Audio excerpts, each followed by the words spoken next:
अपने अपने स्थानों से।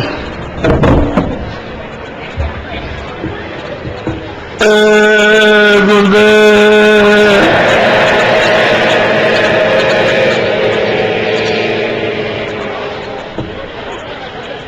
जय गुरुदेव।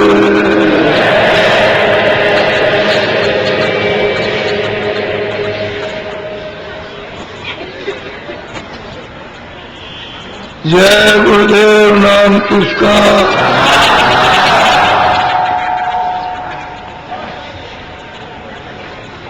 जय गुरुदेव नाम किसका।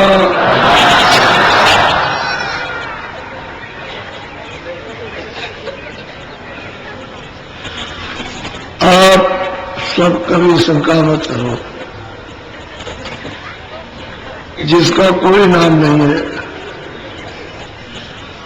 उसको भक्त आशिक प्रेमी किसी नाम से पुकार लेते हैं। वो अनाम है, अब अनाम ही रहेगा। एक नहीं 1 अरब नाम रख दो तो उसका नाम नहीं पड़ेगा। वो भक्तों की बुलाने की, पुकारने की एक आवाज, इसलिए वो बेनाम है। अब भी है और आगे भी हमेशा बेनाम रहेगा। इसलिए शंका करने की जरूरत नहीं है। किसी नाम से भी आपको जगाया जा सकता है, ये तो सोई हुई सुरतों को, लेकिन 5 नामों में से कोई बदल नहीं सकता, वो वही रहेंगे। और जो इन नामों को, जिसको मालूम नहीं होगा, न पहले की उपासना कर सकते ईश्वर की, और न ब्रह्म की उपासना हो सकती है, न पानी। जानने वाला मिलना चाहिए, वही सच्ची उपासना बताएगा। नाम की क्यों कि उनमें से तो ये नाम आ रहा है। जब वो नाम आ रहा है, अपना नाम खुद बोलेगा। नाम आ रहा है तो दूसरा और नाम नहीं, उनका तो नाम है, इनका सबका नाम है। अपने अपने नाम का अपनी अपनी मंजिल पर उच्चारण करते रहते हैं कि मेरा ये नाम है। वैसे दूर होने के कारण साधकों को मालूम होता है कि घंटा शंख बज रहा, वैसे हकीकत तो ये है कि दूर से सबको सुनाई देता है। जब वो पास में पहुंचते हैं तो वाणी है, जिसको ईश्वर वाणी ब्रह्मवाणी कहते हैं। वाणी का उच्चारण हो रहा है और अखंड उच्चारण होता है, और खंडित नहीं हो रही है। और दूर इसलिए है कि सूरत पर मैल है, आवरण चढ़े हुए हैं, इस वजह से। आवरण हट जाए तो स्पष्ट वाणी है, कोई बाजा नहीं है। इसी तरह का वाणी हो रही है। इसलिए इन नामों को कोई नहीं बदल सकता। और इसके ऊपर उदय नाम थे, उनका कोई नाम नहीं है। ना अलग का नाम है, ना अगम का नाम ही तो है। अलग का भी कोई नाम नहीं है और अगम का भी कोई नाम नहीं है, और अनामी तो है ही, उनका कोई नाम।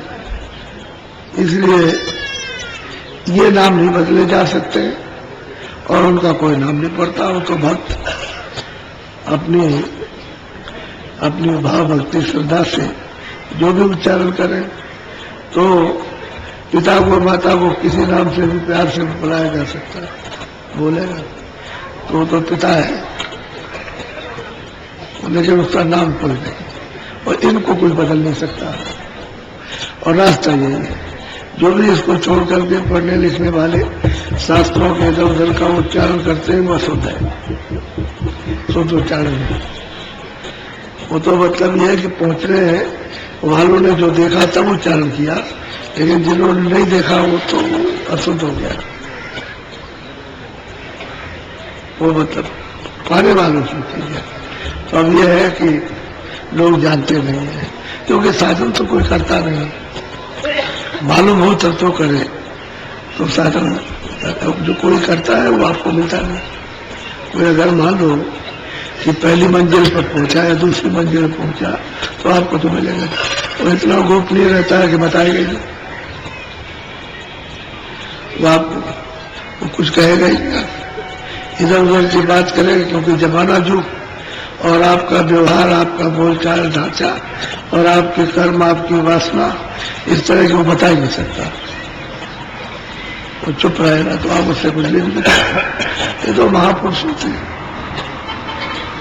जो जीवों पर ऐसी दया करके देते हैं, तो उनके पास तो खजाना होता है। इसलिए आपको कोई शंका करने की जरूरत नहीं किसी तरह की। और कोई, मैं तो अपना जाप कराता नहीं कि मैं कोई कहता हूं कि भाई जाप, हाँ ये जरूर है कि जब मैं आपसे प्रेम करता हूं तो आप भी कर लीजिए, तो इतना ही है। उससे ये हो जाएगा कि आप भी आसानी से चले चलोगे और ले जाने वाले को भी आसानी रहेगी। तो प्रेम तो आप मित्र से भी करते हैं, जिससे कोई रिश्तेदारी नहीं है और बीच में मिल जाता है तो उसका इतना आपस में प्रेम हो जाता है कि घर बार भी छोड़ के चले जाते हैं। जैसे हम दोनों मित्र के साथ में तो माता पिता को भी सबको भूल जाते हैं। तो सही बात यह है कि ये तो यहाँ कुछ नहीं है। जब हम महात्माओं से प्रेम करोगे और वो आपसे कर लेंगे तो आपको ले जाने और चलने में परेशानी, उलझन नहीं, और ये तो बड़ी उलझन होगी। उनको नहीं छोड़ोगे, फिर उनके लिए रोगे, विलाप करोगे तो संबंध टूट जाता है। जगत का जो चल संबंध है मोह का, वो टूट जाता है। इसलिए शंका मत करो। शंका उन प्रेमियों की आपके लिए होती है जो पूरे हो जाते हैं, जो महात्माओं की कृपा से, दया से, जो यहाँ से निकल के और सभी पदों को प्राप्त कर लेते हैं। उनमें आपके लिए शंका इसलिए होती है कि इनका निवारण कर देते हैं। उनको तो कोई शंका है नहीं, वो तो शंका से रहित हो गए। लेकिन ऐसा प्रश्न करते हैं अपने महापुरुष से, गुरु से, कि वो सबके लिए फिर उत्तर देता है। और जानकार प्रश्न करते हैं, अनजान प्रश्न कर सकता है। वह जान करके जो प्रश्न वही पूछता है जिसकी जरूरत है, सबके लिए फायदेमंद हो, तो सब सोचते फायदा उठाए। इसलिए शंका से तो संसार फंसा पड़ा हुआ, इसी में उलझा हुआ, जरा जरा सी चीज में शंका है। तो आप थोड़ी प्रार्थना करो, अभी तो टाइम है। बोलो, प्रार्थना बोलो। दाम अपने चलो भाई,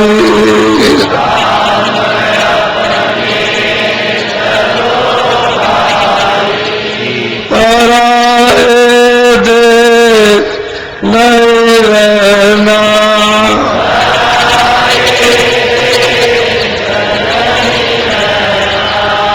काम अपना करो जाई,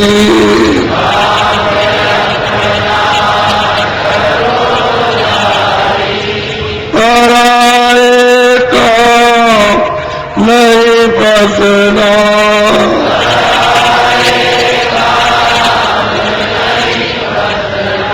बोलो। नाम गुरु का संभाले चले,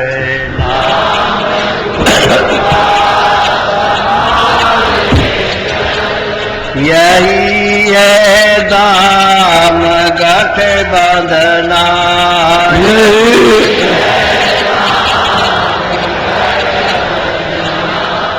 जगत का रंग सब मैला,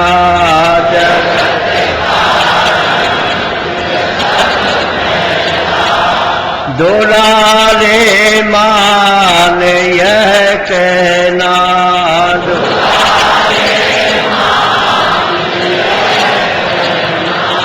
भोग संसार कोई दिन के, वो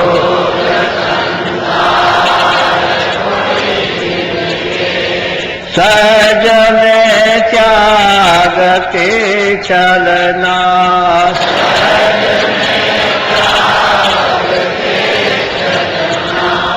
शरण सत्य गुरु गहो दृढ़ कर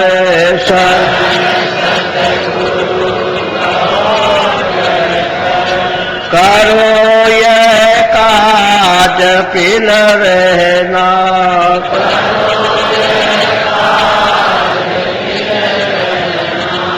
सोड़ते मन था में अब घट में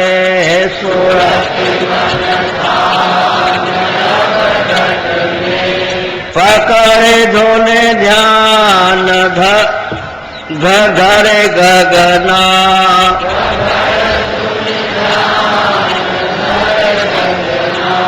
फंसे तुम जाल में भारी फंसे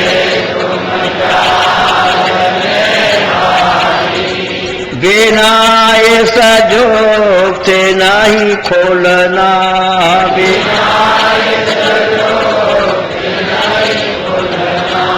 गुरु अब दया कर कहते गुरु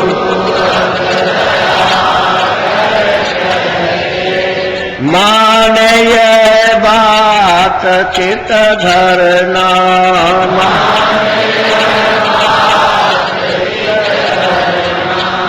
भटक में क्यों कुंवर खोते भटक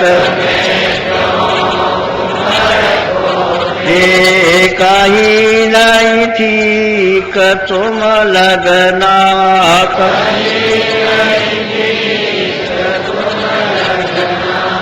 बसो तुम आई नैनन में बसो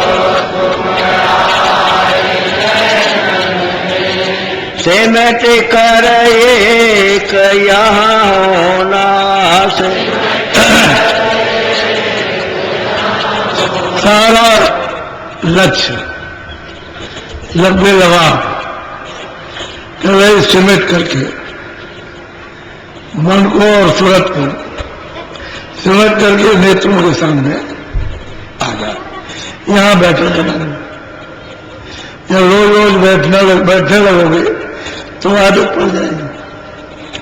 बैठते अभी तो आपकी आदत ही नहीं है, क्योंकि जब ऐसे आंख बंद करो तो अंधेरा।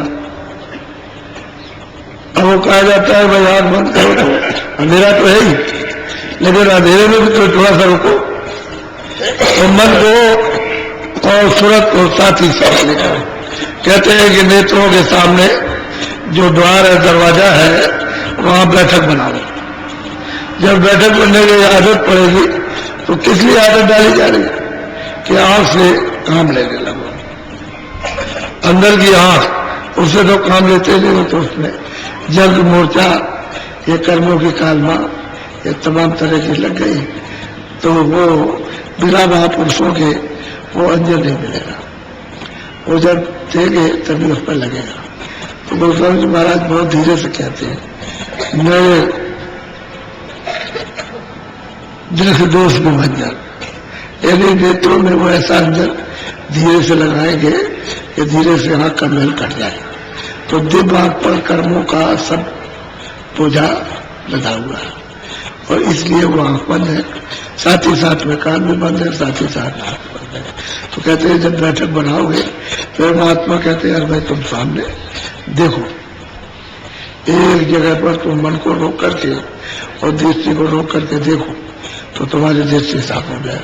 वो जो देखने को कहते हैं वो अंजन लग रहा, तो बस जैसे तुम दृष्टि को एकाग्र करोगे, एक जगह टिकाओगे, तो धीरे से वही अंजन उसके मैल को काट देगा, साफ करेगा, तो धीरे से आंख खोलने लगेगी।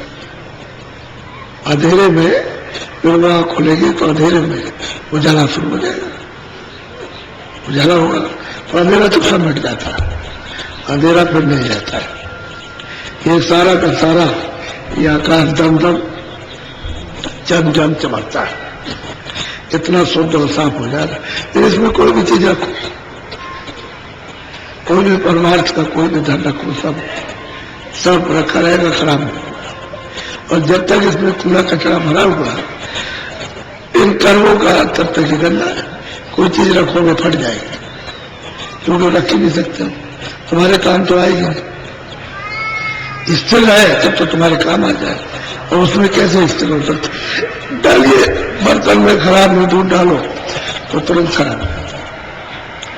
दूध में एक बूंद अगर कहीं नींबू का अगर पड़ जाए तो दूध पूरा खराब, चाहे इतना दूध हो, फट से फट जाएगा।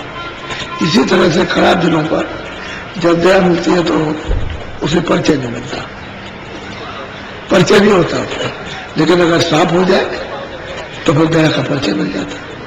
तो वो समझता है कि मेरे ऊपर कृपा हो रही, दया हो रही। तो कहते हैं कि तुम यहाँ नेत्रों में आकर के बैठक बना लो रोज रोज, और फिर यहाँ जो अंधेरा है उसमें तुम इस तरह से आंख से कान से काम करो तो तुम्हारा साफ हो जाएगा और वो खुलेगा।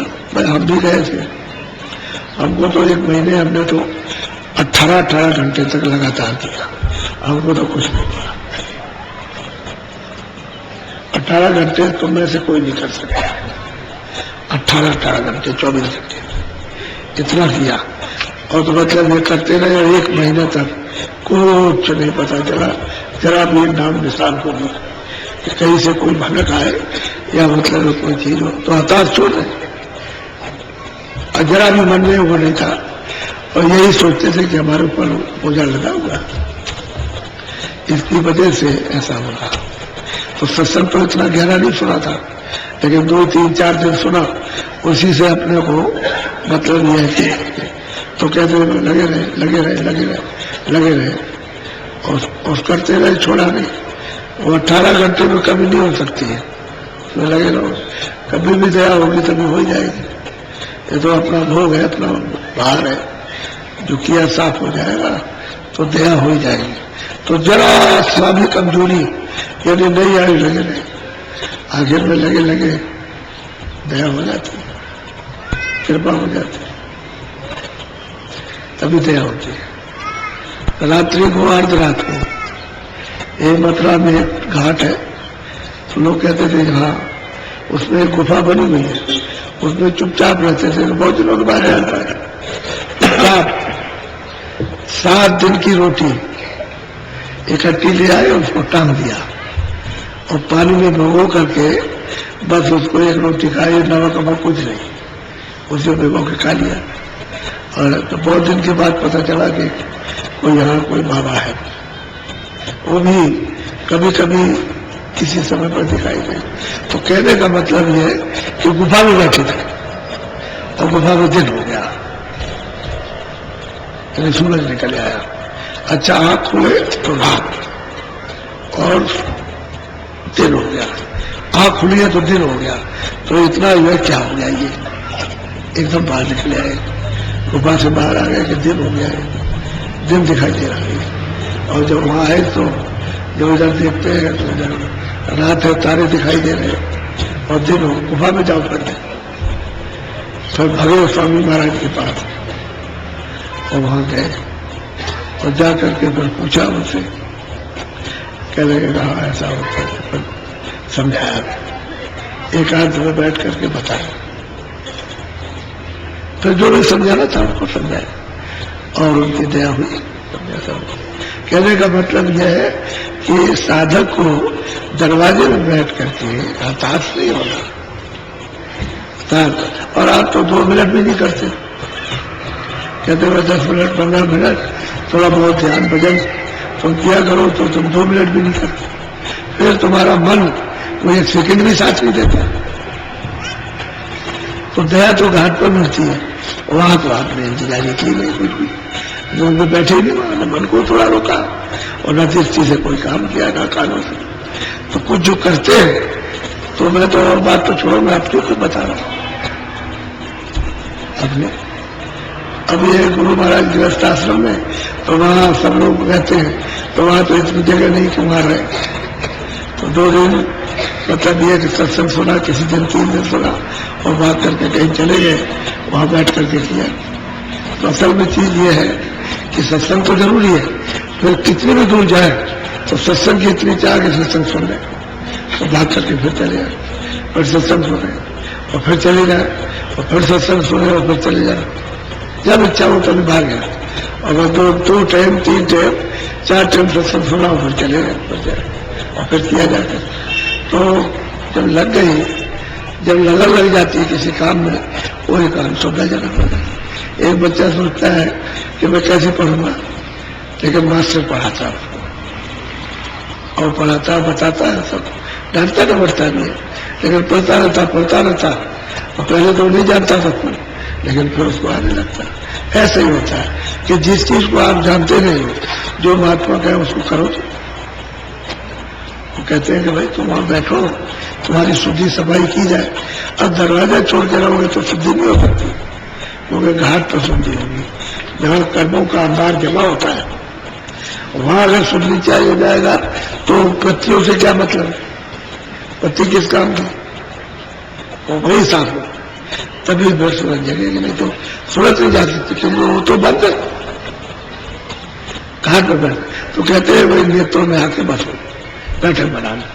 यहाँ तुम रुकने लगो, ठहरने लगो, देखने के लिए कुछ मतलब है, आंखों से काम करो, कानों से, तो फिर काम होने लगेगा। तो फिर कार्रवाई शुरू होती है। सूरत की कार्रवाई अलग है, इंद्रियों की कार्रवाई अलग।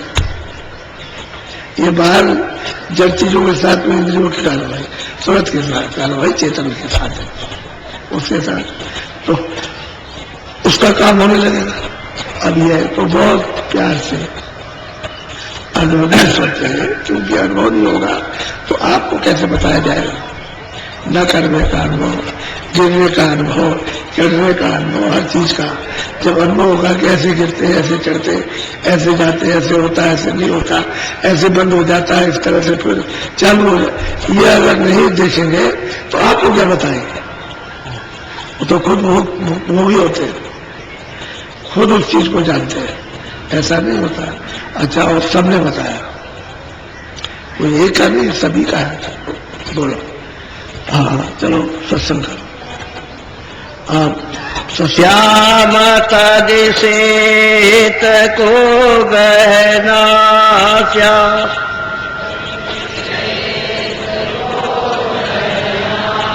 सूरत को तान धुन सुनना,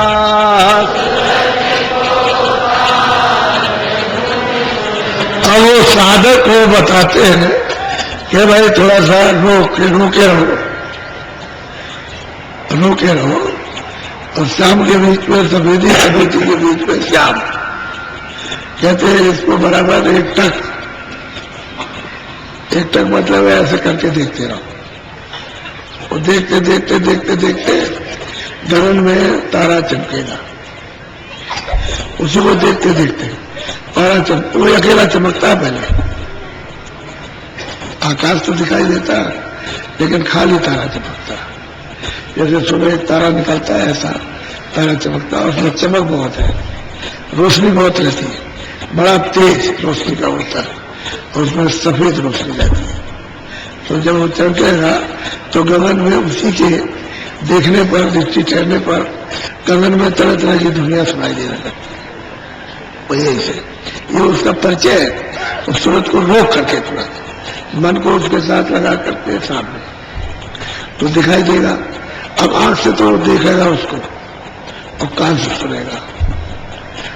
अब दोनों काम हो जाते। कभी कभी ऐसा होता है कि ध्यान में साधक का समझ में नहीं आए या मन न लगे, दृष्टि न ठहरे, तो भजन करे।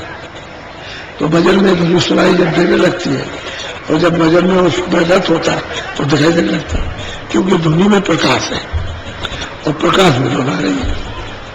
वो एक दूसरे से अलग नहीं है। शब्द से प्रकाश और प्रकाश से शब्द मालूम का। अब वो दिखाई दिया और बस आकाश में, गगन में, और दुनिया में लगे। तरह तरह के बाजे बजने लगे। एक तरह के नहीं, बड़े विधिवत आनंदित बाजे बजते। इन्हीं जब सुनने लगो तो इतना शरीर पुलकायमान होता है, गदगद हो जाता है उनके सुनने से, उनके सुनने। तो ये जब हो रहा है तभी तो जो महात्माओं ने पाया और तभी तो बताते हैं। तो इसमें गृहस्थ आश्रम में बैठे सुनते तो है। अब ऐसा थोड़ी है कि सभी लोग पूरे बैठे हुए, अरे कुछ पहले के हैं, कुछ बीत के हैं, कुछ कर रहे हैं, कुछ नहीं करते, फिर करते हैं, फिर करते हैं, कुछ होता है, फिर वो फंस जाते हैं, फिर थोड़ा सा कम हो जाता है, और कुछ चलते हैं, कुछ नहीं आते, सब तरह के लोग। ये तो सत्संग है, इसमें सब तरह के लोग आते हैं, चलते हैं। तो वो कहते हैं कि भाई देखो, अब ये है कि तुम थोड़ा मन को, इसलिए रोज लोग कहते हैं कि मन, चित्त और बुद्धि, ये तीनों चीजों को थोड़ा सा जब जब भजन के वक्त, ध्यान के वक्त में कहीं जाए तो उसको थोड़ा सा रोक कर उसको मालूम हो जाएगा, आपको भी पता चल जाएगा वहां चला गया। तो जब मालूम हो जाए वहां गया तो वास लिया कि भाई थोड़ा ये काम कर लो, इसके साथ थाम के रोक करके, थामने का मतलब रोकना, कि वही रोके रहो, और सूरत का साथ दे,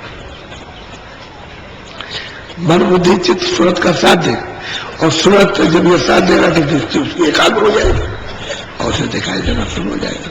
बोलो। बांक के द्वार धस बैठो, बांक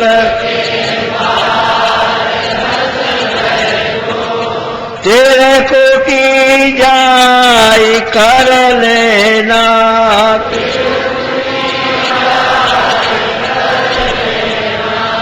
एक तो मिलोनी में जब शुरू में साधक साधना करता है तो मिलोनी में, यानी मतलब है गंदगी में सफेद और श्याम आता है, लेकिन वो श्याम सुंदर है, वो तो सैदल, वो तो श्याम सुंदरी है, वो सैदल कमर में उनकी बैठक का मतलब उनका महल है, बहुत ही अति सुंदर उनका महल है, उस पर विराजमान। लेकिन किसी ने कुछ कहा, किसी ने कुछ कहा, और वो मतलब यह है कि वर्णन किया कि भाई उनका महल ऐसा है, इस तरह का, या उनका दिवालय ऐसा है जहाँ वो बैठे हुए हैं। एक प्रमाण दिया साधक को बताने के लिए कि उसमें इस तरह का है, और ऐसी ज्योत जल रही है। तो ज्योत खाली नहीं, उनका तो रूप है, उनका स्वरूप है, उसमें आंख भी है, कान भी है, नाक बकायदा रूप, लेकिन ये मनुष्य शरीर नहीं है, वो सूक्ष्म शरीर है, उसमें 10 इंद्रियां नहीं है, और ये 5 तत्व उसमें नहीं, उसमें तो मन बुद्धि चित्त और शब्द स्पर्श रूप कर, इसका वो शरीर है उनका। अच्छा, वो भी पर्दे में बैठे हुए, पर्दा तो उनके ऊपर भी है, क्योंकि जब नीचे आए तो ये कपड़ा सबको पहनना, तो ऊपर त्रिकुटी में जो कपड़ा पहना वो तो उन्होंने भी पहना, वो भी पहन के बैठे हुए, वो शब्द स्पर्श रूप रस कर उसका कपड़ा पहन के बैठे। और जब यहाँ आए हैं यहाँ पर, तो यहाँ सैदल कमल में जाने जीत में बगैर इसके रचना नहीं हो सकती, तो यहाँ बैठ गए। तो श्याम सुंदर है, बहुत ही खूबसूरत, बहुत सुंदर, उनका मतलब है वो सभी जिस्म है, लेकिन ये है कि वो ज्योति की तरह से, उसका प्रवाह दूसरा नहीं है, कहते हैं ज्योत चल रही है दूसरा, लेकिन रूप है उनका। कहते हैं जब इसको टच कर, इसके परे, इनका रूप है, इनका मतलब जब वो प्रसन्न होते हैं तो ऐसे कर लेते हैं तो रास्ता हो जाता है, तो सुनते इसी रास्ते से निकल जाते हैं। तो गोस्वामी जी महाराज की जब इधर से सूरत उधर निकली, तब वो मतलब मैदान में खड़ी हुई, बहुत बड़ा चौक है, मैदान का चौक का चौक जैसे होता है कि आंगन का चौक, मैदान मतलब ये कहते वहां खड़ी हुई, तो उस मैदान में उन्होंने उस पार जाकर के सब देखा, सब तो ऊंचा स्थान है, यानी स्वाभाविक बात है कि ऊपर जाइए तो नीचे छोटा होता चला जाएगा, ऐसे होगा, तो जितने ऊपर जाइए उतनी यहाँ नीचे सब सिकुड़ जाएगा। अब वहां सैदल कमल के लिए अमेरिका, चीन, जापान, ये सारा का सारा जो भी खंड है वो मतलब बिल्कुल सामने दिखाई देते, ऐसे सामने में, इधर उधर बिल्कुल छोटे से दिखाई देते, ऐसे देखिए। तो वहां से तो कोई दूर है नहीं, लेकिन आपके लिए दूर, इस शरीर के लिए दूर हो गया, और वो लिंग शरीर और वो सूक्ष्म शरीर के लिए दूर नहीं है, वो तो सामने ही है, वो तो बिल्कुल ऐसा होता है, यहाँ ये तो ऐसा हो जाएगा, यह इसलिए कहते हैं कि मूल की रचना है, कोई रचना बड़ी नहीं है, वहां के लिए तो कुछ भी रचना है, अब यहाँ के लिए शरीर के लिए बहुत बड़ी चीज, इसके लिए ये बात है। इसलिए तो कहते हैं कि भाई तुम उसको जब निकलोगे बाहर तो उधर में रास्ते पे मिलेंगे ऊपर जाने के बड़े बड़े पहाड़, ये सारे संसार के पहाड़ एक तरफ रख दिए जाए तो वहां के ढीले जी बराबर, जैसे इतना ढीला होता है ऐसा, ऐसे बड़े बड़े पहाड़, बहुत विशाल विशाल पहाड़, यानी उनको देख करके तो आदमी चकित होता है, ऐसे ऐसे पहाड़ तो रूखे सूखे नहीं है, बड़े रस भरे, बहुत सुंदर सुंदर पहाड़, यानी उनकी सुंदरता अति ज्यादा, वो सहतल कमल से ज्यादा दिखता है। तो कहते हैं कि वो उस पर सुरतें जा नहीं पाती, फंस जाती, वहां की सुंदरता में, वहां के दृश्यों में, वहां जो होते हैं उनमें आनंद है, तो वो बस आनंद लेने लगते थोड़े लग जाते, उनकी इच्छा ही खत्म हो जाती है उधर जाके, इसलिए वो ब्रह्म नहीं मिल पाता। अब ब्रह्म का जो भेद जाने तो ऊपर नीचे ऊपर चढ़ा के ले जाए, ऊपर चढ़े, ऊपर चढ़ते चले जाइए, चढ़ते चले जाइए, फिर नीचे उतरिए, फिर टेढ़े जाइए, फिर इधर से जाइए, तब जाकर उन घाटियों में होकर के, तब मतलब ये जिस पर वो लंकपति रहते हैं तब उनका दर्शन होता है, साक्षात्कार होता है। नहीं तो ऐसे ऐसे बिना विधि के कोई जा रही तो उस रास्ते में जाएगी, जानते ही नहीं, जब वो जानेगा नहीं तो क्या जाएगा उस रास्ते पर। इसीलिए गुरु की जरूरत पड़ती है कि उन रास्तों को जिसने देखा हो वो ले जाए। बहुत रुकावटें इन्हीं देखने की, वैसे रुकावट नहीं कि तुमको कोई मारेगा पीछे जाइए, लेकिन इतनी रुकावटें हैं कि आप उसको छोड़ के जा नहीं सकते। एक दफे उसके देखने से, आनंद लेने से गुरु को भी झटकार देते, इसको देख लेने दीजिए, ऐसा होता है।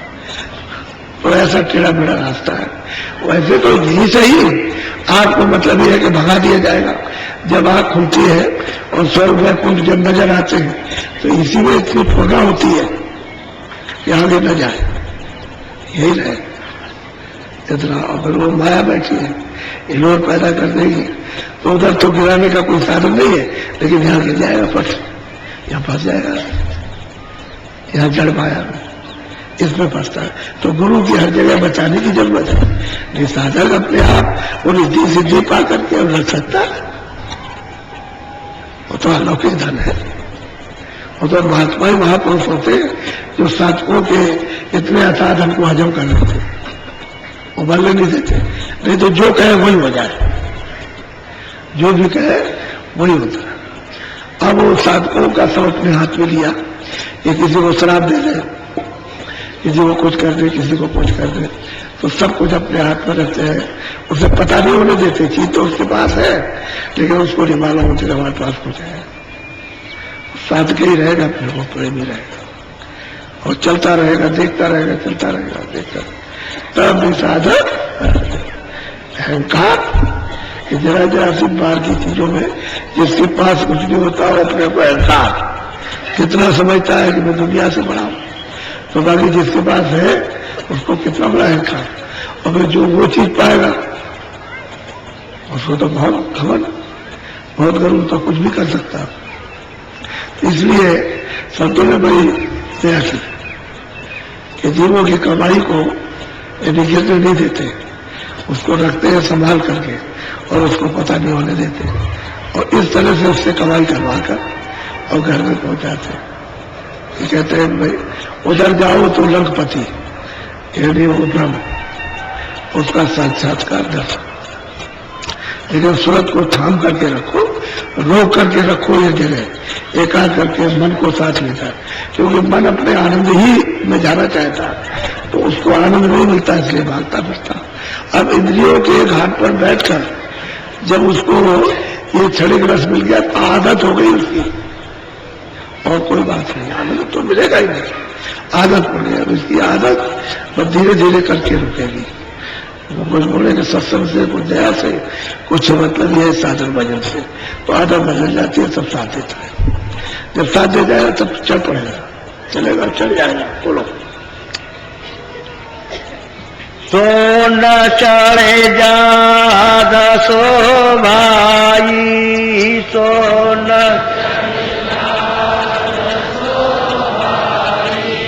सूरत से मान शरणाना। अब ये चढ़ाई सब शब्दों ही की है, दूसरे कोई चढ़ाई, सब शब्द ही पर चल के जाना। यदि सब जगह पर सर्वत्र, वहां शब्द ही शब्द है, अब सब जगह छाया हुआ। कहते हैं उसी में चढ़ के आप सब कहते हैं कि वही सुन की तरफ शब्द में सवार होकर के सूरत जब सब लोग हो जाती है तो व्यापक हो जाती है, पार पर में व्यापकता प्राप्त हो जाती है, सर्वत्र सब जगह पर, कोई जगह छूटती नहीं, तो सूरत शब्दरूप हो जाती है। लेकिन शब्दरूप होते हुए भी सूरत को स्नान करना है, उस मानसरोवर में उसमें नहाना है। लेकिन वहां के बल को और वहां के प्रकाश को, शब्द को वो फिर बर्दाश्त नहीं कर सके। यहां उसको व्यापकता का आसन हो जाता है। अब वो शब्दरूप हो जाती है तो सब इन बखेड़ों से निकल गए, कोई शरीर रूप पर नहीं, वहां मन भी नहीं है, वहां बुद्धि भी नहीं, वहां चित्त भी नहीं, वहां कार भी नहीं, कुछ नहीं, गुणातीत हो जाती है। लेकिन सब खेल शब्दों का है, जो कुछ भी रचना वहां सब शब्दों की है। वहां दरिया भी शब्दों के, वहां बड़े बड़े तालाब शब्दों के, वहां पहाड़ शब्दों के, सूरज चांद सितारे शब्दों के, जो वृक्ष वहां के बाग बगीचे बड़े बड़े, मतलब यह कि करोड़ों करोड़ों मीलों के, वहां सब शब्द ही का खेल है, शब्द की रचना है। और इतने बाग बगीचे उसमें सुनते हैं, बिहार करते हैं उन बाग बगीचों में। अब वहां का हाल ही अगर वर्णन किया जाए तो कागज, पोथा, पाथरी, ये जितने भी कलम है, स्याही है, नहीं मिलेंगे। ऐसे ऐसे बाग बड़ी बड़ी बुलंदी रखते हैं, और फिर उनकी एक एक चीज का वर्णन किया जाए तो हो नहीं सकता। क्या होगा, सुनते हैं, सिर्फ देखते हैं, तो सब ध्यान और शब्द की संरचना है। यहाँ मिलोनी में आया, वही शब्द जो है उस गंदगी में आ गया, इसलिए आपको उसका अनुभव नहीं हो पाता। जब निखालिस होगा तो पूरा अनुभव होगा। बोलो। महासुन चौक अधियारा,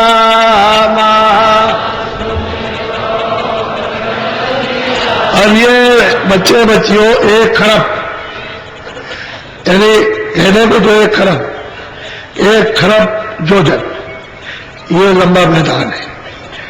यानी मतलब है, आपको साधारण संकेत की गिनती दी है, इतना लंबा मैदान है।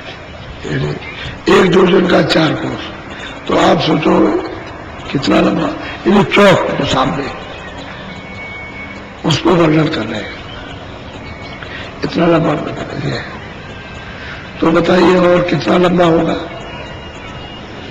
ये तो अब ये, और उसमें इतना इनका प्रकाश है, उसमें चौक में इतना प्रकाश है कि सुरते इसको नहीं, इसको मैदान को, इस प्रकाश को बर्दाश्त करेंगे शब्द में होकर के, तो ऊपर में जो प्रकाश है उसको नहीं बर्दाश्त कर सके, वो नहीं हो सकता। उसको से आंखें बंद हो जाएगी, जा ही नहीं सकता। पैसे उजाला रहेगा चारों तरफ, आंख बंद हो जाएगी, सहन नहीं कर सकेगा, इतनी रोशनी है। तो इस चौक में इतनी रोशनी है, तो बाकी तो रोशनी, और अभी तो बहुत दूर है। बोलो। वहां से जाग था बसना, ये सब रास्ते जो आने के थे, जो सुरतें देख रही हैं, जो आने के रास्ते और जाने के हैं, उनको बता रहे हैं कि भाई इन रास्तों से आप गुजरे। इन्हीं रास्तों से गुजरते हुए आए हो और इन्हीं रास्तों से जाओगे आप वापस लौट कर। कहाँ जाओगे कि अपने अस्थायी अखंड देश में जहां से आए हो। अब यह है कि संत ही आते जाते, बाकी योगी नहीं, योगी सब नहीं। न वहां राम जा सकते न वहां कृष्ण जा सकते, न देवी न देवता न ब्रह्मा जा सकते नहीं। और जो बीच में योग करने वाले वो वहां नहीं जाते, योगेश्वर भी नहीं जाते। ऋषि मुनि तब उनकी बात ही छोड़, सिवाय संतों के उधर कोई नहीं जा सकता। और संतों का पधारना 700 वर्ष के अंदर, इसके पहले रास्ता खुला ही नहीं था। 700 वर्ष के अंदर जब संत आए तब उन्होंने ये रास्ता खोला, भेद बताया और जीवों को धीरे से इधर से ले जाकर पहुंचाया। पहले तो कुछ उतार के ले आए कि जो उनकी भक्ति सेवा करेंगे और उनसे जब इन पर संस्कार पड़ेगा तब फिर पहुंचाएंगे। ऐसे तो कोई छोड़ जाने वाला वहां पहले उतार के ले आए समाज को और जगह जगह जन्म दिलवा करके फिर उनको सबको एक जगह इकट्ठा किया और फिर उन्होंने भाव भक्ति और अटूट सेवा उनकी की और फिर उससे आपके ऊपर संस्कार डाले। ये असल में ऐसे कारखान सोचते यहाँ की ऐसे नहीं जा सकती, बड़ी विद्वत इन्हें संस्कार डाल करके इनको जलाएगा। और फिर यह है कि फिर उसके बाद जब एक दफे रास्ता खोल दिया तो उस रास्ते से बहुत संत आए और बहुत संत यहाँ से वापस गए। क्योंकि आप तो अभी आए हो, आपके पहले कितने लोग आए, फिर वो चले गए, उसके पहले कितने आए। ये तो कारखाना ऐसे चल रहा है, चलता है, चलता रहेगा। आते रहो, जाते रहो, आते रहो, कौन आता कौन जाता है। अब उसको महात्मा जानते हैं कि ये आया, अब नहीं आएगा, इसको कोई शरीर नहीं मिलेगा, क्योंकि ये तो अमूल्य चीज है। तो जिन कर्मों से मिलता है वो आपके पास एक भी नहीं है। अब तो मनुष्य शरीर कैसे मिल जाएगा? जब मनुष्य शरीर के कर्म करोगे तब मिलेगा, तो वो है नहीं। अब ये तो जब आपके पास नहीं है तो गए आप लौट करके पता नहीं कब किस युग में आओगे, कितने दिन लगेंगे, तो महात्माओं को मालूम है। तो वो संस्कार डाल के रास्ता ही बंद कर देते और जीव को मोड़ देते। तो दया करके अब उनके पास तो सब कुछ है, तो इसलिए वो अपना संस्कार डाल लेते और जीव को फिर मोड़ करके जाए। ऐसी छोटों को जो यहाँ की थी उनको भी महत्व में पहुंचाया। वो तो जो आई थी वो तो काम किया और लौट गई, और जो यहाँ की जगह है उनको फिर संस्कार डाल दिए। अब वो तो ऐसा संस्कार छोड़ दिए कि बहुत दिनों तक जीव जागते चले जाए, ऐसा संस्कार छोड़। बोलो उसको जो अब आप बड़े ध्यान से सुनिए। ये तो प्रार्थना हो रही थी कि दाम अपने चलो। बोलो।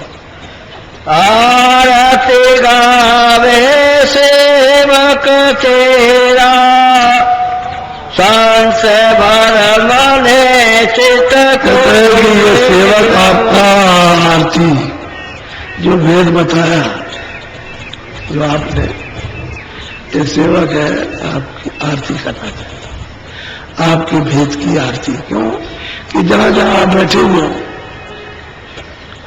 ये आरती करना चाहता है, लेकिन सबसे जो भरम ने घेर रखा है कि ऐसा होगा कि नहीं होगा, होगा कि नहीं होगा, ये संशय। और क्या आप कहाँ है, क्या नहीं है, ले जाएंगे कि नहीं ले जाएंगे, ले जाएंगे, ये सबसे भरम। और कोई सबसे भरम और क्या? लेकिन ये संशय उसका है, उसका तो खत्म हो गया, उसके पास कोई संशय नहीं। जो सेवक पूछ रहा है, प्रश्न कर रहा है कि हम आरती करना चाहते हैं, उसमें कोई संशय नहीं। अब वो जो सुनते हैं, जो इधर से जगाई जाएंगे उनके लिए, ये इनके संशय भरम को भी बैठ दीजिए, ये दया कर दीजिए, कृपा करें, क्योंकि इन्हीं ने तो घेर रखा, यही तो रह जाने नहीं सकती, तरह तरह की शंका संशय पैदा हो जाता है। तो इसके बंधन से निकाल दीजिए, इसके कोटे से, इसका घेरा है तो उससे निकाल के अलग कर दीजिए, तो कोई संशय भ्रम न हो, सीधे ईश्वर चली चले। प्रार्थना कर रही है स्मृत, बोलो। अब स्वामी कृपा करो ऐसी, संशय जड़ सब जाई विनाश। तो वो कहते हैं कि हमारी ऐसी कृपा दया करो कि संशय जड़ से ही चले जाए। तो भी तो कहते हैं जड़ी से चली जाएगी, जड़ी से जाएगी। कहते हैं जो वचन सुनाए जाते हैं वो सुना लो, तो जहाँ तुमने ये पालन किया संशय खत्म होगा। वचन मान लो, जैसे वचन मान लोगे वैसे ही। तो कहते हैं संशय जाएगी जड़ से, और ऐसी कृपा करोगे जड़ से चली जाए। वो भी कहते हैं चली जाएगी, ये नहीं कहते कि नहीं जाएगी, लेकिन ऐसा करो क्योंकि यहाँ काल के देश में रहते हो, उसके दिए हुए ऐसा सामान भोगते हो, उसमें तुम फंस गए हो। शंका तो उस देश की है जो क्षण भंगुर है, नाशवान देश, उसमें शंका करते हो। तो कहते हो कि भाई उसका भी तो काम करो भाई जो उसने कहा। तो उसने कहा कि भाई मेरा काम अच्छा करना, मेरे देश के काम को खराब मत करना, यानी नियम का उल्लंघन मत करना, नियम का पालन करो। दसवें द्वार रहे मन है, बुद्धि है, चित्त है और अहंकार है। तो ये पिंडी होते हैं कि पिंड में इंद्रियों के उसमें बसे पड़े और चित्त चिंतन करता है, मन संकल्प करता, बुद्धि निश्चय निश्चय।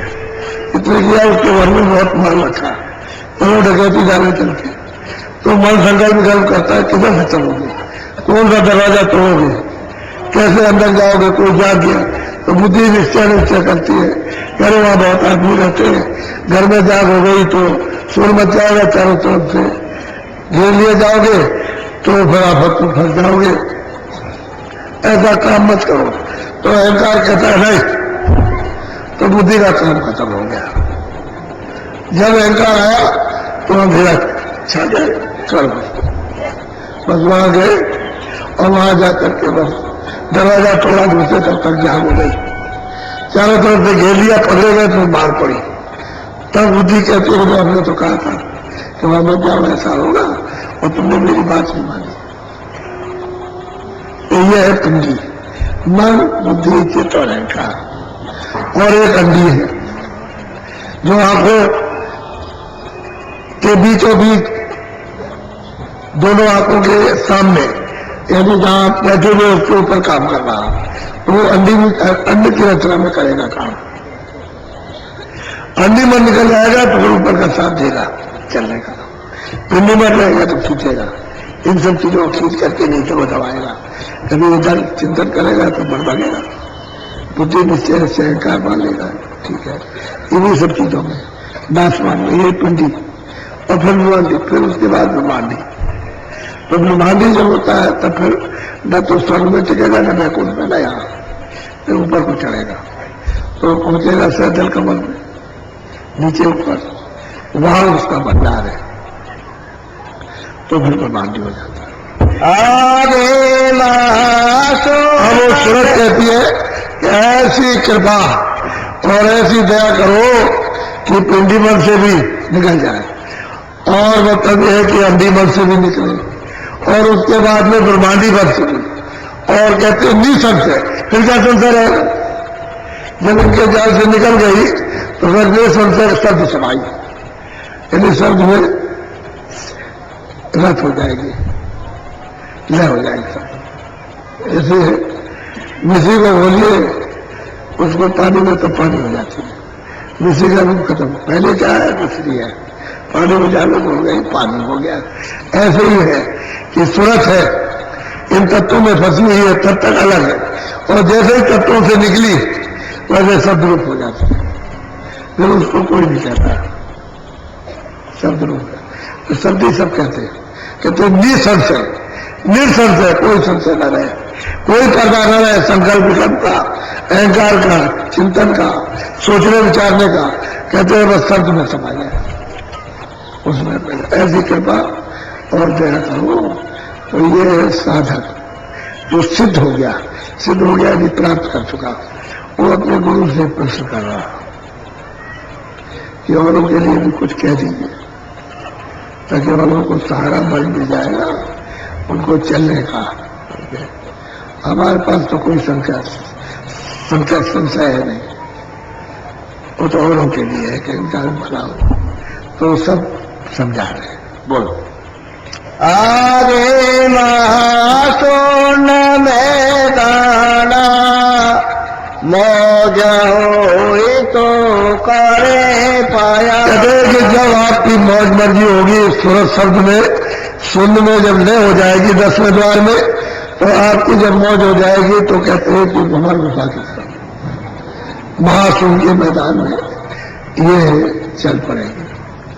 प्याना कहते हैं रवाना, यानी प्याना कहते हैं रवाना होना, कि रवाना हो जाएगी। कब? कि जब आपके इस मैदान में कृपा होगी, तब वैसे नहीं जा सकता, क्योंकि शब्द वहां बहुत घोरन घोर है। तो कहते हैं ऐसे नहीं जाएगी, आपकी जब दया होगी कृपा होगी तब जाएगी। शब्द वहां बहुत है, शब्द बर्दाश्त नहीं होता। यानी इधर जब नीचे शब्द सुनते हैं तो खोपड़ी चटकती है, एकदम जैसे सब फट जाएगा, इतना शब्द होता है। सब बात को हमने कहा इतना जोर का होता है शब्द कि वो बर्दाश्त करते करते करते करते ही कर सकता है। जब गुरु की कृपा रहती है तो बर्दाश्त होता है, नहीं कोई करना नहीं चाहता। ये लोग बैठे इनमें से जब किसी को शब्द आता है तो कहते हैं इतनी चोट पड़ती है कि हमसे साधन नहीं होगा, हम भजन नहीं कर सकते, हम नहीं कर सकते भजन, हमसे बर्दाश्त नहीं होता, हम तो पागल हो गए, ऐसा लोग कहते हैं। तो सही बात है, ये धीरे धीरे करके हजम हो जाता है, एकाएक नहीं हजम। इस मैदान में एकाएक शब्द हजम नहीं होगा। वहां से सूरत शब्द को जब अपने में नहीं मिलाएगा, सब सूरत को सब फेंक देगा, ऐसा फेंकेगा कि उससे तेज रफ्तार और किसी की है नहीं, इतनी ताकत उसमें है। तो कहते आपकी मौज हो जाएगी कृपा दया, तब इस मैदान में रवाना हो जाएगी, और दया निवृत्त तो नहीं जा सकती है। बहुत अब ये प्रश्न उसी का है जो चली गई, जिसको ले गए, और वो महापुरुष से कहला रही है, आप कह दीजिए, मैं प्रार्थना कर रही हूँ, आप लोगों के लिए कह दीजिए, बता दीजिए। बोलो। आगे महासोन की खिड़की सोवंग धोने जाने से कहते हैं कि ये महाकुंभ का जो मैदान है, कहते हैं कि भाई वो तो आगे मतलब एक खिड़की है, अभी तो उसका दरवाजा मिलेगा, और दरवाजे खिड़की में से कितनी आवाजें, यानी कितना मतलब ये देर है उनका आवाजों का, उसी से तो ये सब रचना हुई, तमाम निर्माण बने, तमाम लोग उसी से बने, आवाज की झटकार से। अब उसमें कितना कोष है, कितनी ताकत है। तो कहते हैं कि भाई जब उस मैदान में, जब वहां महासुन की खिड़की पर कहीं जाए, तो महासुन का मैदान तो बहुत बड़ा, आगे तो भंवर गुफा का मैदान इससे भी बड़ा है, जहां वो रहते हैं उनका। तो कहते हैं वहां जाके खिड़की तब खबर लगती है कि ऊपर में कौन सी आवाज आ रही है। अब सूरत कहती है दया हो जाए तो इसको पकड़ ले, और नहीं तो अपने बस की बात नहीं पकड़ पाएगी, नहीं उसको पकड़ के उसमें ले नहीं हो पाएगी। अब कृपा होगी दया होगी गुरु की तो हो जाए। अब हर जगह गुरु की जरूरत पड़ेगी। अब आप देख रही है कोई अंधेरा नहीं है किसी तरह का भी, इन सबको पार कर दिया है, और बिल्कुल एकदम से लंबे लगाओ दिक्कत पहुंच गई है, लेकिन फिर भी दया के भी पाओगे कि दया के बिना नहीं हो सकता। हाँ, कहाँ जाए कर आनंद पाऊं, आगे की फिर सूरत चढ़ा। कहते कि वहां जब पहुंच जाए सूरत, तो फिर वहां के आनंद को और वहां के उन सब चीजों को बर्दाश्त करें, हजम कर दें, नहीं हजम हो सकता है। वो हजम होने वाली चीज नहीं है, देर में हजम होती है। ऐसे कोई चीज आपको मिल जाती है, 100 रुपए मिल जाए तो बौखलाता है, और 1000 मिल जाए तो बाजार में धोती खोलता करता है, और जिसको करोड़ मिल जाए पता नहीं क्या करता है, वो हजम नहीं कर सकता। और ये तो अगाध धन है, इसको मिलेगा दया हो जाएगी, दया हो जाएगी तब नहीं होगा, ये बगैर दया नहीं हो सकता। तो कहते हैं कि वहां आनंद सत नाम सत शब्द ठिकाना, चौथा पद सोई संत भाई वहां पर जब पहुंच जाएंगे बाबा गुफा में, तो वहां से सत्य देश की खबर आ रही है, सतलोक में जाने की, जहां सतपुरुष विराजमान बैठे हुए। इतने बड़े बड़े महलों के बोझ है, यानी बड़े बड़े लंबे चौड़े, जितना आपका सारा भूमंडल, सारा वैकुंठ का 14 भवन, सारा ब्रह्मांड, और उसके बाद में वो ब्रह्मलोक का और पारब्रह्म का, महाकाल पुरुष का, जितना भी है उनके एक एक कमरे, तो कमरे कितने अनंत हो। तो ऐसा सत्पुरुष का महल बिना सत्पुरुष का शोभा अगम अपार, ऐसा महल है उनका। कहते हैं कि वहां से खबर आनी पड़ती है। अब ये कहते हैं बिना दया के उसमें नहीं प्रवेश हो सकते, आपकी कृपा, आपकी दया हो जाएगी तभी जा सकेंगे, नहीं तो नहीं जा सकते। बोलो।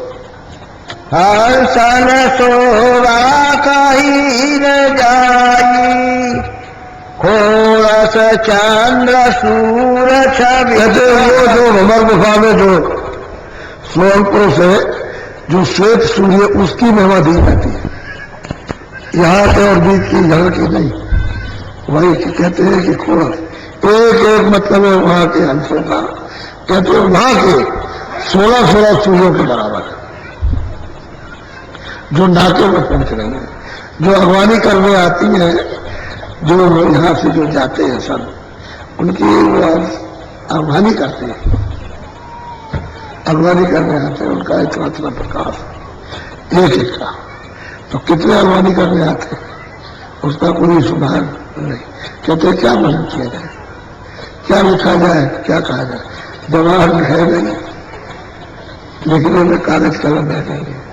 कहते एक ही का नहीं लिख सकते, तो और ये है उसकी शोभा अगम अपार, ऐसी शोभा उस महल की। जब एक महल के जब इतने ब्रह्मांडों का इतना सब एक बुर्ज बना हुआ है, तो बाकी तो और छोड़ दिया, उसका क्या होगा। तभी तो कहते हैं कि भाई ये उसी की ही सब, ये सब रचना उसी ने ये सब दिया है, और वो सत्यलोक है। ये कहते हैं आपकी कृपा होगी, दया होगी, तभी वो सब तैयार वहां जाएगी।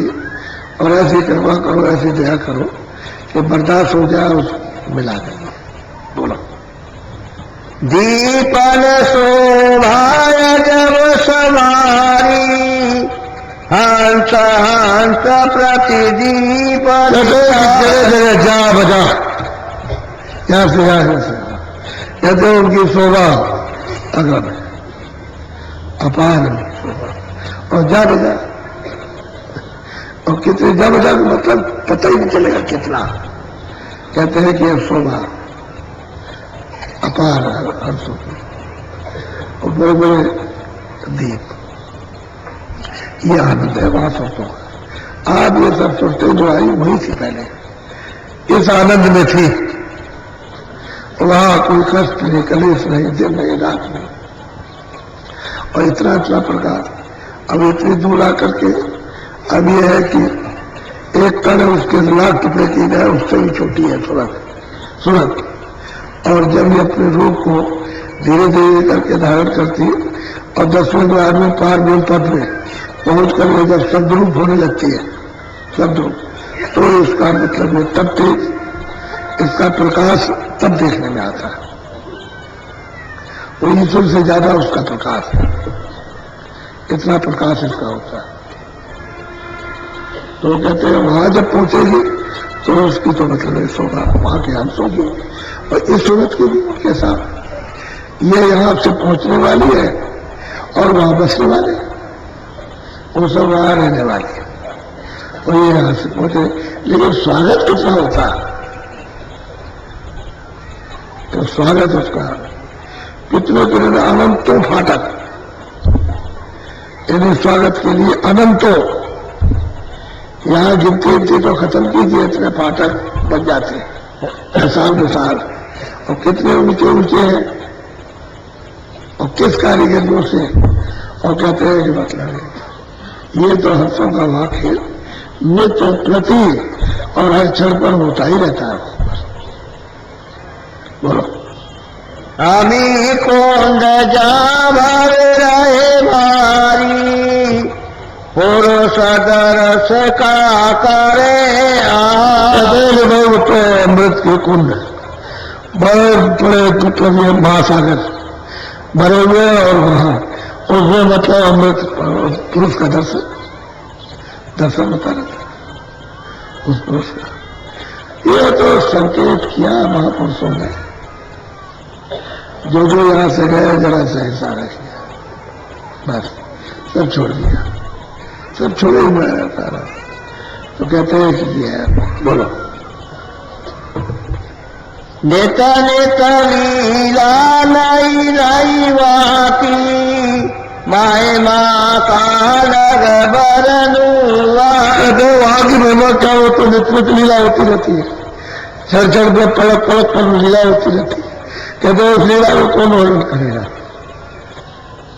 कोई नहीं करता तो देखती है देखने के चालू है जो चीज देखने वाली वो देखने वाली लीला वर्णन नहीं कर सकती क्या वर्णन करेगा जब यहाँ उसका कोई निशान नहीं है तो क्या वर्णन होगा कैसे आपको समझाया जाएगा बस हाँ इतना ही है कि बड़ा है हाँ आनंद है वहाँ शक्ति है वहाँ अजन्मा स्थान है कोई जन्म नहीं होता और उसको अस्थाई है अखंड है ये कह सकते हैं बाकी वहां की लीला को वर्णन कर सकता है। बोलो अलख लोक तिस आगे था गाई सोरते कर ये तो यहाँ हो रहा ये तो कुछ नहीं है तो इशारा मत है तो बहुत कुछ हो रहा सत्य नहीं सुने आगे कहते हैं अलग लोग उनका अगर कोई नाम बताया अलग लोग लखने में तो आता है लेकिन वो सोचते हैं जब वहां जाती है तो जीतती रहती है और वो सतयुग से बड़ा है लेकिन उनका कोई नाम नहीं है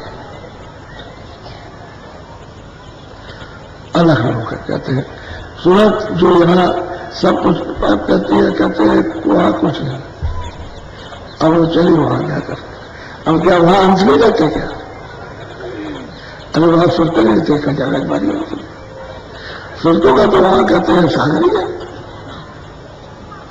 ये जो वहां से आई उनका वो सागर है वहां वो तो अथाह अपार है।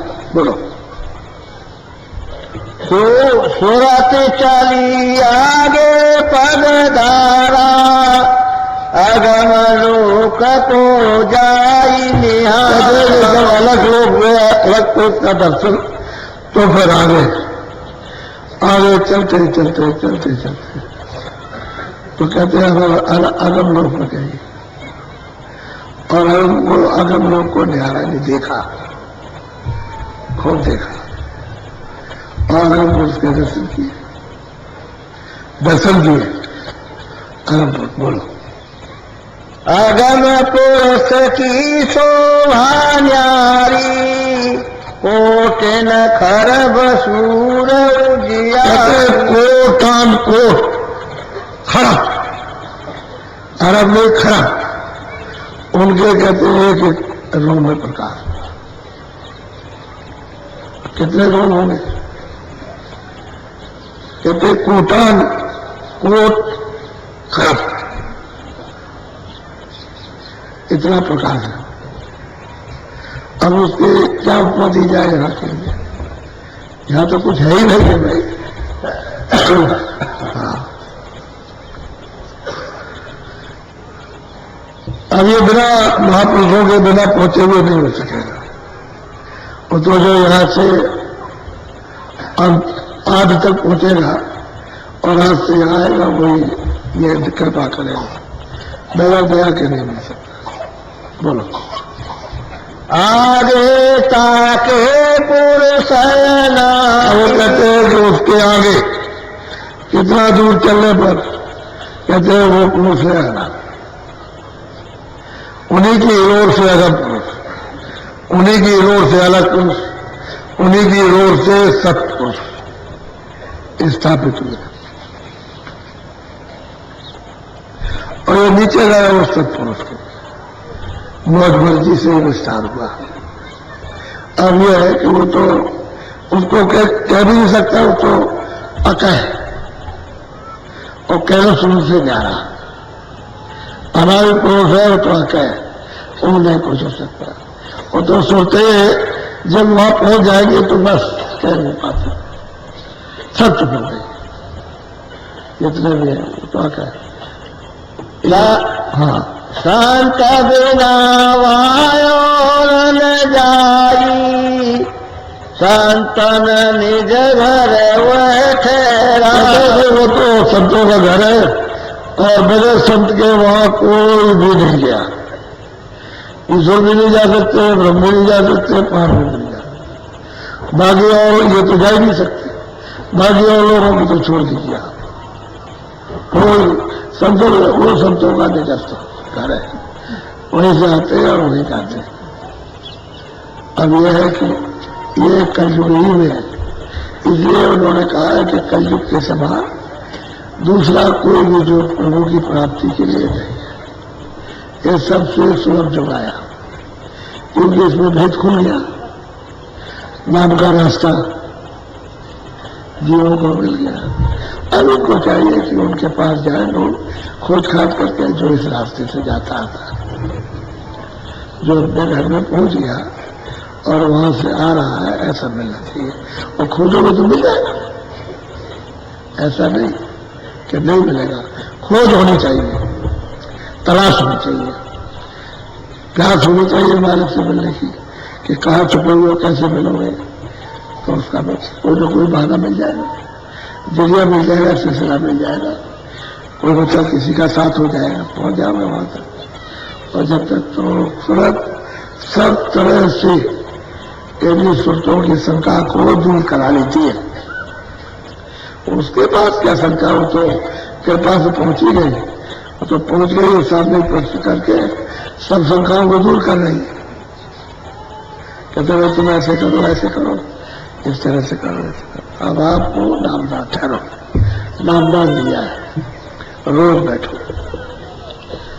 अभी तक आप सहकारी नहीं रहे थे, जब आपसे सहकारी, कोई आपके ऊपर दबाव तो नहीं डाला कि आपके ऊपर जुल्म कर रहे हैं। अरे वे प्यार से समझा रहे कि आप सहकारी रहे, अब आहार शुद्ध करो, जिससे मन बुद्धि चित्त शुद्ध कर दिए जाए। अब गंदा आहार मत करो और बीड़ी तंबाकू को आप पी लो, लेकिन नशीली कोई ऐसी चीज को पियो जिससे कि बुद्धि पागल हो जाए। यही तो है क्या, और कौन सी चीज आपके हित के लिए तो कहा, आपके लाभ के लिए।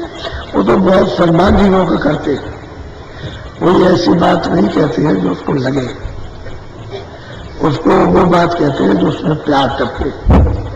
तो जीवों को भी समझा, कहा सबने, लेकिन अब जीवों की अगर उल्टी मती हो जाए और मूर्ख हो जाए, किसी की सच्ची बात को न माने, तो अपने कर्मों का ही भोग भोगते, वो किसी को कष्ट नहीं पहुंचाते, किसी को ऐसी बात कहेंगे ही नहीं, वो तो सब बात प्यार की कहते हैं और प्यार से कहते हैं कि देखो ये काल की बस्ती है, उसने तुमको ले लिया, कर्मों के जाल में फंसा लिया, अब तुम उसका ये है कि उल्लंघन मत करो, उसके अनुकूल चलो, जितना उल्लंघन किया उतना छोड़ दो, अब मत करना, अब जो है वो काम करो जो उसने आदेश किया, तो उतना हम साफ कर देंगे, सफाई कर देंगे तुम्हारी, आगे नहीं करना।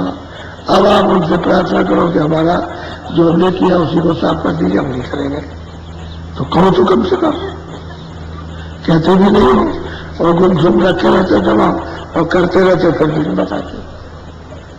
और वो कहता रहता कि भाई तुमको तकलीफ होगी, ये भोगना पड़ेगा, तुम फिर रोगे चिल्लाओगे और फिर बाद में नहीं बनेगा, इसलिए तुम कपट की भट्टी जमा मत करो।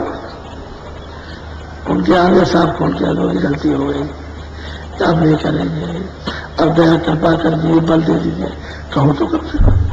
तो कपट मत रखोगे, जानते नहीं है, ये नहीं जानेंगे, देखेंगे नहीं, ये भूल है। वो जो नीचे वाला जब तुमको बैठ करके सब देख रहा और लिख रहा है तो ऊपर जाएगा नहीं देखेगा, वो जो देखेगा। इसलिए आगे मत करो और रोज दरवाजे पर बैठो, दोनों आंखों के सामने आकर यहाँ अंदर में बाहर के कान आंख बंद करके मन बुद्धि को चित्त को यहाँ रोककर सूरत के साथ में फिर यहाँ बैठो, पहले बैठक बनाओ और फिर वो कहते हैं सामने देखो, ऊपर को सुनो, तो जरा सा गौर से सुनने लगे और गौर से देखने लगे। गौर का मतलब एकाग्र करना, ऐसे करके थे गौर से। यदि जिस चीज को एक जगह रोको, कानों को एक जगह सुनने के लिए साधो, ठहराओ, ताकि इधर उधर कोई चीज न सुने और उसको सुनने लगे। तो आप मतलब ये नहीं बैठते। ये अब इधर में 1.5 वर्ष हो गई प्योर सत्संग हो रहा, सुनते एक भी कोई बात संसारी नहीं आती, किसी तरह की कोई बात सत्संग नहीं, सत्संग सब। और ये आपको सत्संग मिलेगा नहीं। इसलिए मैं बार बार कहता हूं कि आप लोग सत्संग को सुन लीजिए, फिर इससे रह जाओगे आप मन से। और सत्संग मुख है, इसको सुने रहोगे तो ये सब चीजें आपके पास रहेंगे, वक्त पे काम आ जाए। ये चूकना नहीं चाहिए। और ये जो भीड़ हो गई है, ये जैसे भंडारी जैसा रूप ले लिया, ऐसे होने में कभी भीड़ नहीं होती। ये हो गई, किस लिए हो गई? इनको ये पता चल गया कि हम सत्संग होने लगा, ये मालूम हो गया। मैंने जितना भी महाराष्ट्र में, गुजरात में, हरियाणा में अभी दौरा किया था पिछले समय में, और तमाम उत्तर प्रदेश में, तो सब जगह सत्संग सुना। तो चारों तरफ से खबरें आई कि उनको सत्संग हो रहा, वो तो असली चीज हो रही है। अब उसके लिए आपको प्रयास है, क्योंकि सब लोग झंझट झगड़ा से बचना चाहते हैं और तमाम अशांति है चारों तरफ, शांति की तरफ जाना चाहते हैं। तो कहीं मिले शांति इनको, सब जगह आग लगी हुई है, तो आप स्वस्थ नहीं आपको देखो, क्योंकि आपके पास आपका तो कुछ है नहीं, और जितना भी तुमने बटोर बटार के रखा ये भी सब आपका नहीं है, और सब छीन लेगा, खुद और ऐसी जूतियां लगाएगा कटीली, तो बस मारेगा, मतलब ये कि और कहेगा खुद आप क्या करोगे। वो जमती जूतियां हैं, बेशुमार जूतियां चलाता है, ऐसी बदबूदार और कांटे की जूतियां है कि जूतियां तुरंत निकल जाते हैं। वो मतलब कहते हैं धरो यहाँ, तुमने बटोर करके जो कहा था वो तो किया नहीं, और तुम ये बटोर करके रखने लगे, ये तेरा था। मैंने तुमसे कहा था कि शरीर तो शुद्ध साफ रखना और मुझे वापस दे देना, तो तुमने अपना काम किया। ये तो गंदगी जमा करता है तो पिटाई चलेगा आपकी। तो बताओ फिर क्या करोगे आप? आपका न शरीर है और न आपका ये सब साफ बटोर लो, आपका है ये तो अज्ञान में भूल से बटोर रहे हैं। जैसे बच्चे खेल खेलते हैं बालू में, तो मकान बना देते और बरसात आई तो बालू बह गए, तो रोते हुए फिर उठ के चले जाते हैं, रोकर इतनी देर मकान बनाया तो बिगड़ गया, तो ऐसा ही है। तो बालू की बीच है, ये सब सवाल इकट्ठा करते और सब खत्म हो गया। अब वो सबको रुलाएंगे। आपने नहीं सुना कि चंडी कहा था कि चंडी एक देवता है, वो चला है बाहर घूम रहा सब मुल्कों में। अब देखिए अब उसका खेल, तब आपको पता चलेगा, एक एक बात तुम्हारे सामने आएगी। तो कहने का मतलब यह है कि बालू की नींद है, पानी आया और सब करते ढह जाएगा और रोते रह जाओगे उसी मूल ममता में। अरे मेरा था मेरा चला गया, ये लड़का था, लड़की थी, औरत थी, आदमी था, दोस्त थे, ये रिश्तेदार थे, ये घर था, ये द्वार था, सब। अरे आपको कुछ नहीं है, अगर जो है उसको समझो, जो तुम्हारी चीज उसको तो फेंक दिया।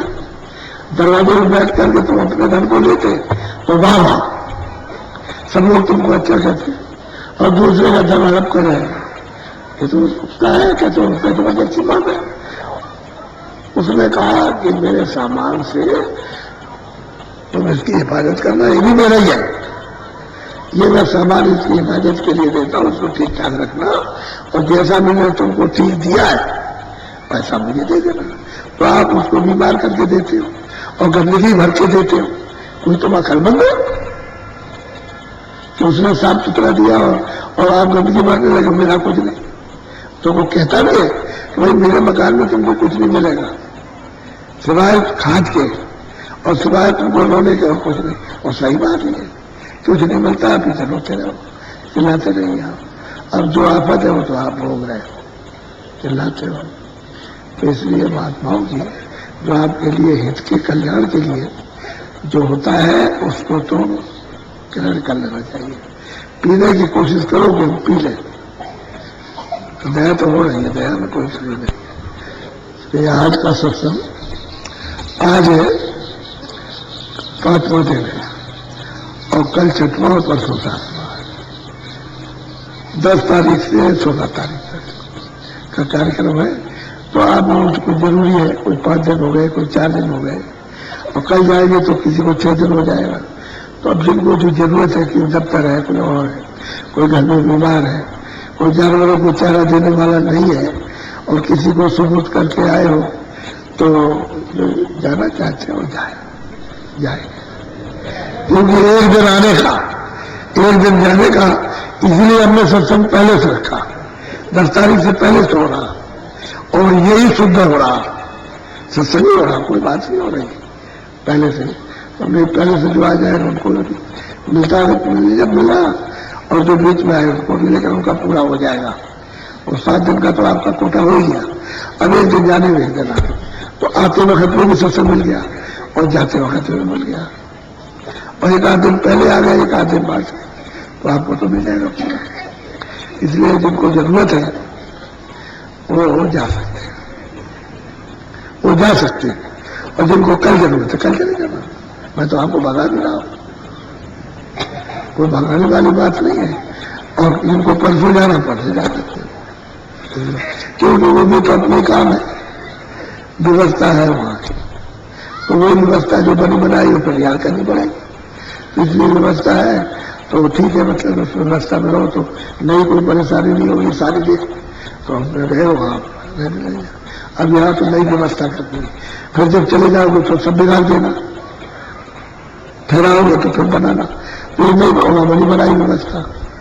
जो भी है खेती है, दफ्तर है, ये वो सब कुछ मकान है, वो सब बनी बनाई व्यवस्था है, वहां सब चीजें हैं।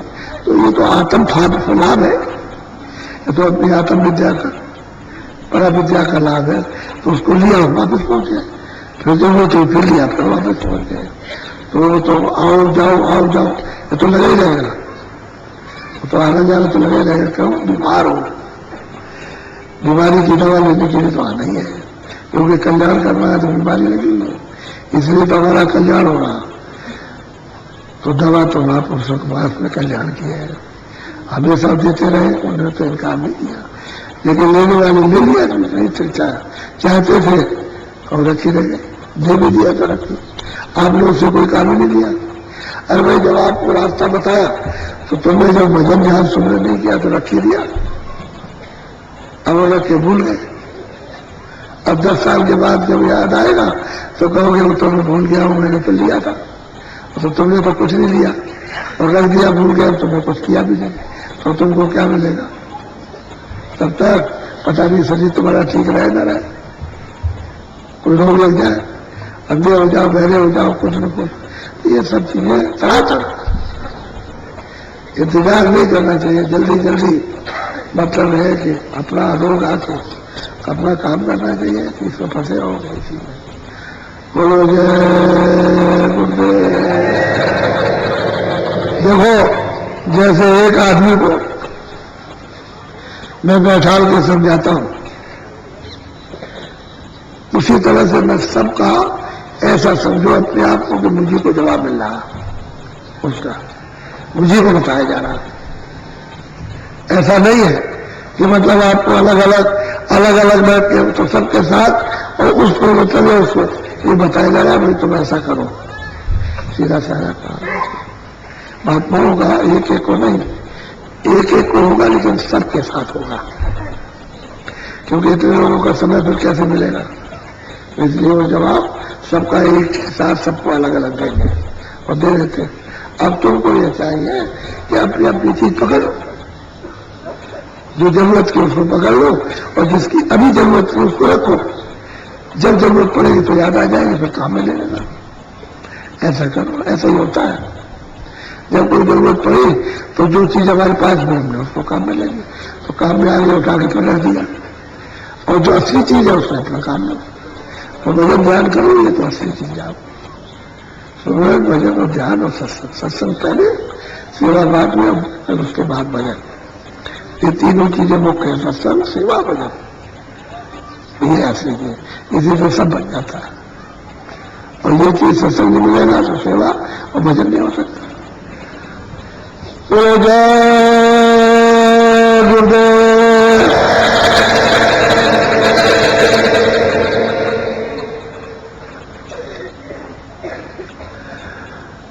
आज शाम को गोस्वामी जी महाराज ने जो औरतों को काशी में तो उनके पास आए उनको दिया, तो उनके बारे में कुछ आपको सुनाएंगे कि उन्होंने उनसे क्या प्राप्त किया, क्या पाया उन्होंने। ऐसा मत समझो सबको कलयुग में अधिकार मिल गया, स्त्रियां भी भजन करेंगे, पुरुष भी करेंगे। स्त्रियों का भजन अपने पास रखो, पुरुष अपने पास, इनका उनका कुछ नहीं, अदला बदला कुछ नहीं होगा, अपना अपना कमाओ, अपना अपना रखो। और कलयुग में स्त्रियां भी पार और पुरुष भी जा सकते। पहले जुगों में ये नहीं था, स्त्रियों को आदेश था कि तुम लोग भजन कुछ मत करो, तुम्हारे जो पति जो करते हैं उनकी सेवा करो, उसी से तुम्हारा काम होगा।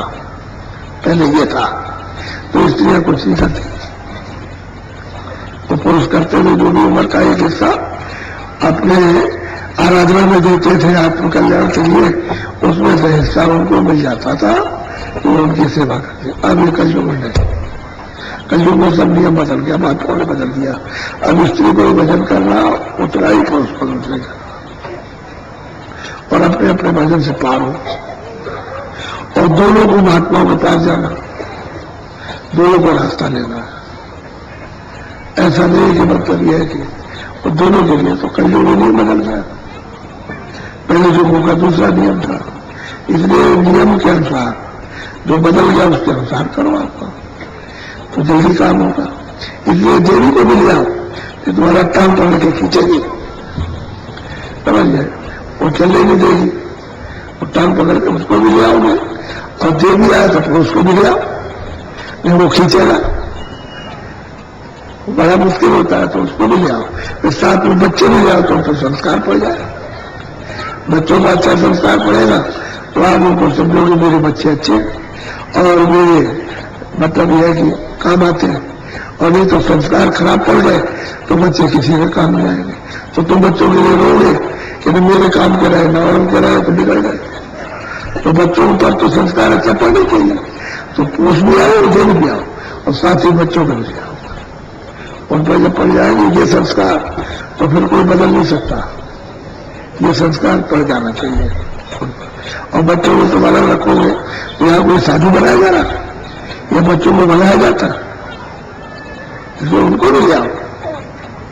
ये उन्हें कुछ, हाँ ये ठीक है, इम्तिहान के वक्त में वो इम्तिहान दे रहे हैं, वो तो ठीक है, इम्तिहान दे दें, लेकिन जब इम्तिहान हो जाए तब ले आओ, जब छुट्टी हो उनकी, एक आध बार उनसे मिला दो, ताकि मतलब उन पर संस्कार पड़े, और फिर वो आपके लिए एक मतलब अच्छे हो कि हमारे बच्चे अच्छे थे, और नहीं खराब हो गए तो तेरा भी नाम बदला, बात करो तो बर्बाद है, और आगे लोग भी गया पर लोग फंसा है, तो धर्म भी गया और कर्म भी गया, दोनों चले गए। तो दोनों उधर से दोनों, और फिर 84 तो बताओ फिर क्या, इसलिए दोनों आए, स्त्री पुरुष बच्चे भी साथ, और साथ वापस जाओ साथ। यहाँ कोई बेगा ठहरा कोई लगा रखा है, अरे भाई आए और साथ में आए, साथ में गए। यहाँ किसी को साधु है कोई नहीं बनाना, क्या करेंगे साधु बना करके? अरे भाई तो घर में रहो, भजन करना ही है तो भजन करो, तो महादेव में काम करोगे, और जो भी बच्चे होंगे उनकी नहीं हो तो काम करो, और बस उसके बाद शाम को भजन करो। यहाँ ये सब झंझट झगड़ा नहीं, ये तो सत्य है कि आप कोई चीज बिगाड़ना नहीं और उसी में से काम ले लेना। गुरु महाराज सब पढ़ा गए और सब उन्होंने रहने सहने का सब बता दिया सब, इसलिए कोई ऊँच चूक नहीं हो सकती किसी तरह की, ऊँच चूक होगी तो आप लोग का सावधानी से सब लोग मालिक की दया हो रही उसको लेते रहो, जब जब मौका मिले तब तब दर्शन दे दिए। आदान प्रदान में क्या होता, अरे भाई आदत भाई अगर आप में पास में और एक दर्शन देना दर्शन करना तो एक दूसरे का कहते हो भाई अगम की सूझ, अरे भाई अगम प्लस में अगम की सूझ होती है, वो अगम का रास्ता मिल जाता तो ये की बात वहां जाग जाती है, घर की तरफ चल देती है तो कहते मिलते जुलते रहो, दर्शन दो दर्शन करो, अपना भी दो उनका भी करो, दोनों बातें हो जाती हैं। उनको अपना दर्शन दो आप उनका दो, इसी में तो मिलता है और इसी में अंदर का रास्ता मिलेगा। तो फिर वो अंदर की बात में वो दिखाई देगा और उसको ये देखेंगे, ये जो बैठे हुए उसको इनको देखेगा उनको, तभी तो रास्ता चलेंगे।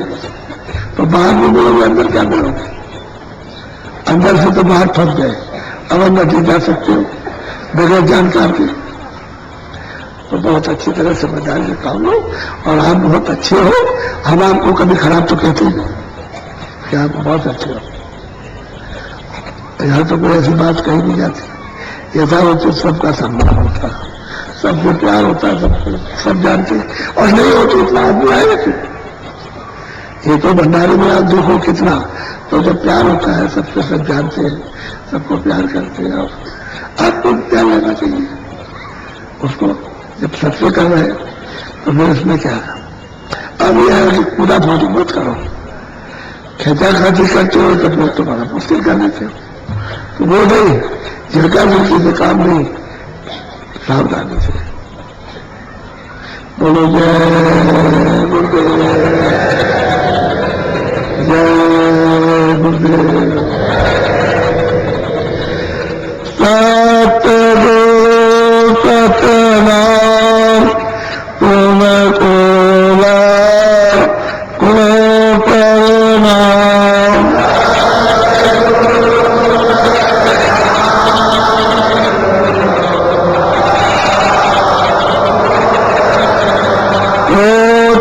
सूरज चांद सितारे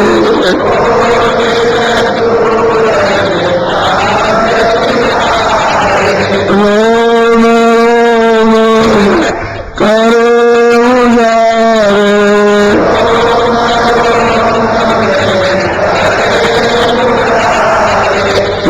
सतपुरुष करता तुमको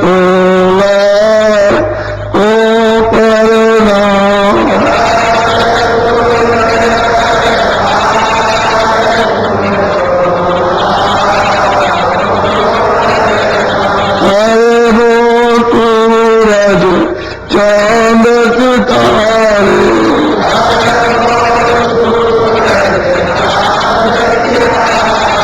रोम रोम में करे उजारे,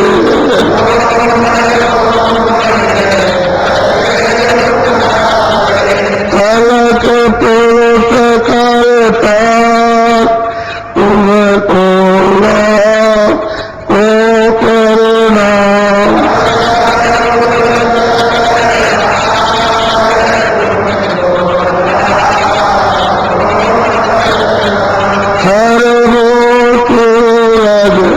चांद सितारे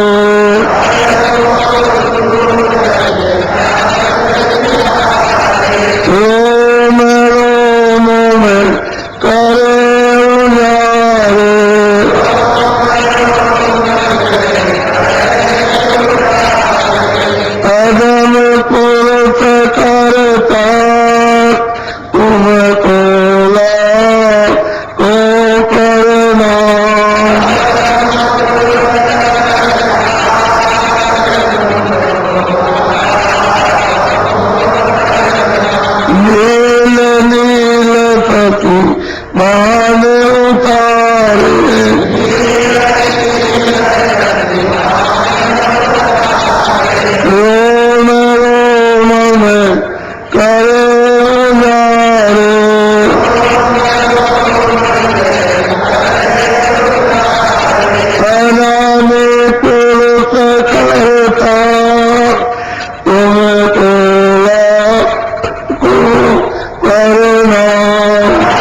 इसमें